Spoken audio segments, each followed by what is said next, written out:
नमस्ते शेतकरी मित्रांनो, आज आपण या ठिकाणी आलेलो आहोत। ही सीताफळाची बाग आपल्याला बघायला मिळते।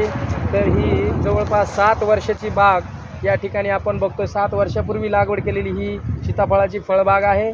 तर या ठिकाणी आता जी अवस्था आहे सध्या ही छाटणी केलेली बाग आहे। तर ज्या शेतकरी मित्रांकडे सीताफळ लागवड आहे त्यामध्ये छाटणी ही खूप महत्त्वाची असते। आपल्याला अधिक उत्पादन घ्यायचं असेल किंवा बागेमध्ये एक महत्त्वाचं काम हे छाटणीचं असतं। तरी छाटणी कशा प्रकारे आणि कुठल्या महिन्यामध्ये करतात याविषयी आपण जाणून घेऊया। तर ही सीताफळाची बाग आहे। तर या बागेमध्ये आपण बघू शकतो ही छाटणी केलेली आहे। जवळपास मे महिन्यामध्ये, मेच्या शेवटच्या आठवड्यामध्ये छाटणी केलेली आहे या ठिकाणी। आणि छाटणी केल्यानंतर आता एक पाऊस झाला आहे नुकताच। तर पावसानंतर या पालवे किंवा छोटे छोटे फुलं आलेले या सीताफळ बागेमध्ये आपल्याला दिसत आहेत। तिथं बघू शकता तुम्ही, आता हे फुटवे आलेले आहेत, नवीन फुटवे, आणि त्याचबरोबर फुलं देखील आपल्याला मिळत आहेत। तर जास्त उत्पादन घेण्यासाठी आपण ज्यावेळेस ही छाटणी करतो तर छाटणी केल्यानंतर भोवताली ह्या फांदीच्या भरपूर सारे काय होतात, फुटवे येतात। आणि फुटवे आल्यानंतर आपल्याला जास्तीत जास्त उत्पादन मिळतं।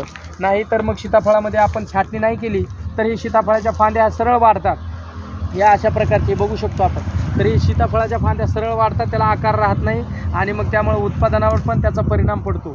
तर अशा प्रकारे आपण ही छाटणी मेच्या शेवटच्या आठवड्यामध्ये छाटणी केली की जेव्हा पाऊस पडतो त्यावेळेस लगेच याला पालवी फुटायला लागते आणि बहार येतो आणि मग याचं उत्पादन चांगल्या प्रकारे आपल्याला या फळबागेपासून मिळतं। तर छाटणी ही चांगल्या धारदार शस्त्राने आपण केलं पाहिजे।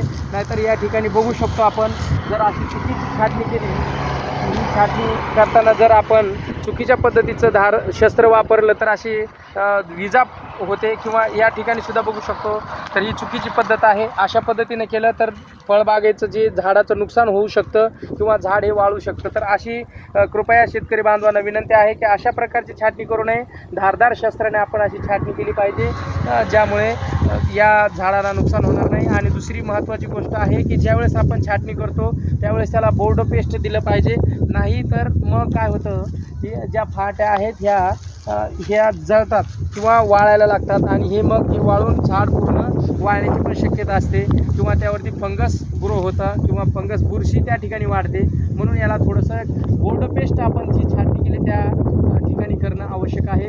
तर या बागेपासून जवळपास ही 2 एकराची बाग आहे आणि या बागेपासून 5 ते 7 लाख रुपयाचं उत्पादन मिळतं। हा शेतकरी जो आहे तर सोलापूर किंवा कर्नाटकामध्ये या सीताफळाची निर्यात करतात आणि चांगल्या प्रकारे उत्पादन या फळबागेपासून मिळतं। तर गोल्डन नावाची ही व्हरायटी आहे। तर आपण नक्की सीताफळाची लागवड केली किंवा फळबागेकडे आपण वळलो तर चांगल्या प्रकारे उत्पादन मिळू शकतं।